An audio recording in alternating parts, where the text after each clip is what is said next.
Hey everyone, I just got back from Mrinalda's show, Miss Lekhon. Mrinal Talukdar comes up with these fantastic shows where he does some hard talk, and today was a little different. He said that before we get into politics and we get into election mode, he wanted to have something more lighter. So he was asking us something about what was 2020 like and how it treated you and what we learned from it. And I think it put me, that is why that's why I'm making this video, because it put me into kind of a thought mode, because I wasn't really prepared for the program. When I went there, I realized that all the other panelists like Abid Azad, Dr. Muktika Bhajarika, and all these people, they had such interesting stories. They had done quite a bit during the COVID period, and they have a story. Well, I wasn't somebody who didn't have stories. I had a lot. In fact, when I look back at my timeline, starting from 1st of January 2020 right up to 31st of December 2020, it's been pretty interesting. In fact, I had made it a point by making a video on the 1st of January 2020 that I would make 2020 a year of extreme possibilities. And it had happened like that because I did so many things that really excited me, because I was learning things which are new, in fact. Starting with the 1st of January right up to the 31st of December 2020, I made it a point to write every day.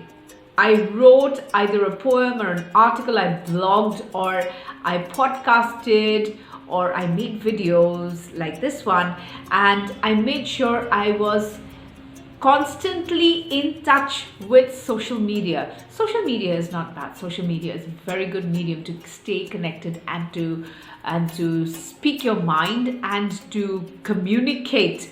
That is one thing which is very good. Social media, if you use it the right way, it really benefits everyone.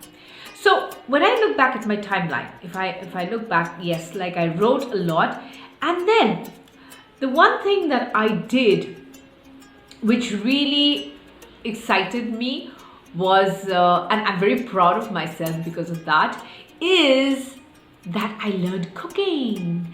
I learned cooking. I was somebody who was terrible at cooking. Even my son would ask me, "Mom, do you really know how to cook?" And this was like a couple of years back. And so I went into a cooking class, a cake baking class, and I baked some cakes and I showed it. I said, "Okay, look, I can cook too." But then this time during the COVID period, it gave me a chance.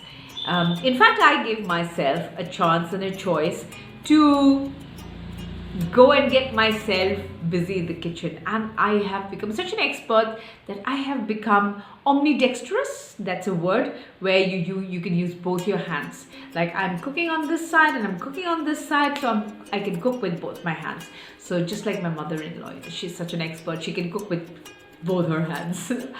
So I have become an expert in that. Not a great expert or something like that, but then a fairly good one. I can manage regular, the food, the meals that we prepare for lunch, dinner, and breakfast also. So I'm pretty good at all these things now. The other thing that I have achieved in my timeline, when I look back, my timeline is very interesting in the sense that I've lost weight. I've lost 15 kilos. Yes, not 8. I've lost 15 kilos. I was 85. I'm not scared to say that. I'm not embarrassed to say this in front of you. I was 85 kilos in 2019. And then in 2020, I said, I need to change that narrative, because every time people meet me, they ask me, "Why are you getting so fat? Is something wrong with you? Are you sick?" No. Now they ask me, "How did you thin down? Did you get sick? Did you get COVID? Did you..." So anything, so the narrative has changed, and they keep asking me questions now, and they keep, they ask me my secrets. Well, but I have no secret. It's just consistency. I was consistently doing my exercise. Well, talking about exercise, I've tried out everything. So, Yeah, I also tried out a couple of dances. I've tried out shuffle dance. I've tried out moonwalking, and I have also tried out belly dancing. So all these three dances have really interested me. So I've kind of put them into, sometimes I put them. I kind of do all these three together and it becomes very interesting. So I've learned these new things. And then because I was having a problem with my speaking after I had the accident in 2019, so 2020 was a time when I would be just reading. I was just reading like crazy. So I read around 22 books. 22 books was, yes, when I finally counted on 31st of December 2020. It was like I had read around 22 books. So I feel very good. You're the best, baby. And so after that, what was my timeline like? Yeah. Oh yes, I published one of my poetry books. So my second poetry book came through and it was titled Atomic Haze. And apart from that, I've done tons and tons of webinars and seminars, and I've done a couple of courses on food and nutrition.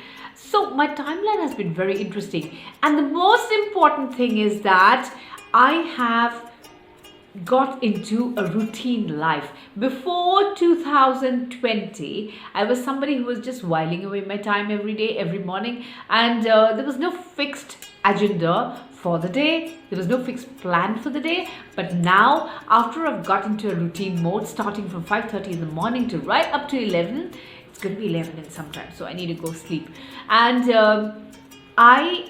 I have a routine. I have a routine which I follow, and this particular computer brain of mine will tell me that, okay, now you've done your exercise, now you need to take some water, and then you need to sit down and do some reading. So the system is absolutely routined, and it knows the routine by heart. So that's the most important thing that I got through in 2020. And then Mrinalda asked one very important question, which I thought is very important for me as well, is that whatever happened in 2020, how will that help in 2021? And I have realized that I used to procrastinate in 2019. I have got over that in 2020. And in 2021, what my mission is to be fearless, is to be outspoken, and to work for people, to communicate, to connect with as many people as possible, and to spread a lot of love. That's what I want to do to all of you. So my timeline has been very, very interesting. And apart from that, I've been doing a lot of meditation, and that meditation has helped my head. Initially, I used to forget a lot of things, but now with meditation, I am feeling awesome. I'm feeling great, and it's really lovely that I did this show today with Mrinal Talukdarda. That's Bislekhon, and Bislekhon actually kind of put me into a kind of a thought mode. So here I am sharing my thoughts with all of you. Do subscribe to my channel, my YouTube channel, and click on the button so that you get regular updates. And I love all of you so much. I'll keep bringing these videos for you, make them more interesting. And this next week, now the Bihu is going to start, so I'm going to get you lots of interesting videos. So for now, I'll say bye bye, love you, and take care.